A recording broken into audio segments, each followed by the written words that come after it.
Mondial du mobile bat son plein à Barcelone. Près de 100 000 professionnels, 2 500 exposants sont attendus à cette grande messe annuelle.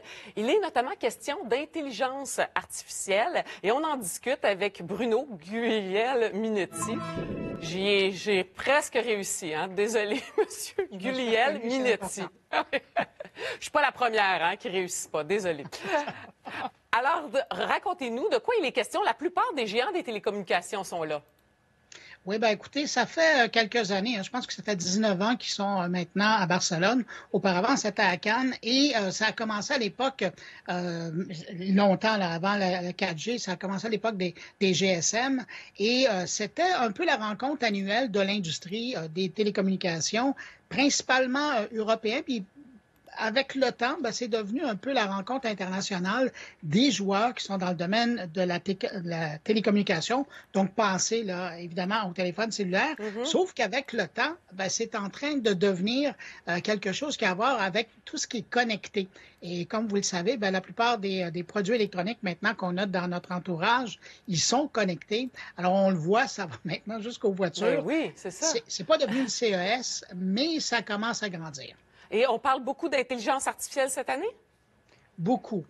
Et c'était prévisible parce que c'est sur les lèvres de tout le monde qui s'intéresse à la technologie. Mais là, de plus en plus, ce qu'on est en train de voir, et c'est un peu ce que présentent les fabricants de téléphones, ce sont des appareils évolués qui, de plus en plus, vont être assez puissants pour faire fonctionner l'intelligence artificielle sur l'appareil même. Donc, on n'aura plus besoin de se brancher sur Internet, mais seulement avec la capacité de calcul des nouveaux appareils, on sera capable d'utiliser l'équivalent d'un chat GPT qu'on est capable d'utiliser maintenant via Internet, mais là, on pourra le faire localement, donc pas besoin de se brancher à Internet et c'est des frais en moins. Donc, on pourrait dire quelque chose comme Siri, dis-moi telle chose et on pourrait avoir une réponse? Ah ben ça, on peut déjà, avec Siri, avec Android, avec Amazon. Là, vous venez les faire démarrer partout chez les gens. Mais l'idée là-dedans, c'est d'aller plus loin parce que les intelligences artificielles génératives, comme les chats GPT, comme les copilotes de Microsoft ou Gemini de Google, ce sont des intelligences qui sont beaucoup plus puissantes et qui demandent pas mal plus de puissance au téléphone comparativement à leurs ancêtres, là, si vous voulez, les assistants personnels comme les Siri et compagnie. Et je pense hier avoir vu un article dans un journal où on disait bientôt on n'aura même pas de téléphone. Là. Ça va peut-être être quelque chose qu'on va avoir sur nous. Vous avez tout à fait raison. Et on l'a déjà vu au CES en janvier, mais les gens qui sont à Barcelone l'ont vu aussi. On parle du AI Pin qui est fabriqué par l'entreprise Human. Et ça, essentiellement, ce que c'est, imagine c'est un petit peu plus gros qu'une boîte d'allumettes traditionnelle là, de cette taille-là environ. Okay. Vous mettez ça sur votre vêtement et donc, à partir de ce moment-là, vous pouvez l'utiliser comme téléphone. Si vous recevez des textos, vous levez la main et là, vous regardez la projection du texto dans la main. Non. Oui, tout à fait. Et si vous voulez lui poser des questions comme à Siri ou à une intelligence artificielle, vous pouvez tout simplement lui dire. Évidemment, côté de vie privée, c'est un petit peu embêtant parce que tout le monde va entendre vos conversations. Oui. Mais bon, à l'heure actuelle, quand on se promène en métro ou en autobus, on commence à avoir pas mal d'habitude. Ça va être l'enfer. Mais je voulais aussi revenir avec vous sur le marché du mobile qui est en perte de vitesse. C'est entre autres pour ça qu'on a besoin de nouveautés à ce point?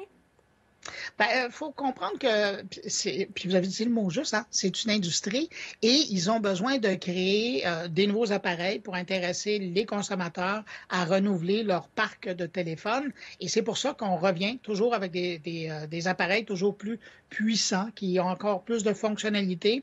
C'est drôle parce qu'avant, il n'y a pas tellement longtemps, là, on s'intéressait au téléphone parce qu'ils avaient des bonnes capacités comme appareil photo. Ouais. Aujourd'hui, là, on est cette année, là, quand on écoute les échos de Barcelone, c'est beaucoup plus pour leur puissance de calcul par rapport à leur capacité. Et on revient à l'intelligence artificielle. Mais pour revenir à votre question, il faut être conscient qu'aujourd'hui, comme par le passé, les appareils intelligents sont quand même coûteux. Et ça ne va pas en diminuant. Et vous le savez, on est dans une situation économique un peu difficile à travers la planète. Et donc, il y a le marché du secondement qui est en train de reprendre de l'importance. Et donc, ben, on essaie du côté des fabricants de dire, oui, mais notre nouvel appareil est beaucoup plus intéressant. Ah oui. Alors, on est en train de pousser d'un côté, mais il y a la réalité économique du portefeuille des consommateurs qui les rappelle à l'ordre. Intéressant. Et Microsoft aussi a fait une annonce, puis c'est aussi en lien avec l'intelligence artificielle. Oui, Microsoft, c'est drôle parce qu'on pense pas souvent à eux quand on pense à la téléphonie, quoiqu'à une époque, ils ont eu leur téléphone. Mais Microsoft, par son service d'info nuagique, Azure, est très présent dans le monde de la téléphonie et ils en ont profité hier lors de l'ouverture du Mobile World Congress pour présenter une nouvelle série de produits qu'ils offrent aux entreprises de télécommunications.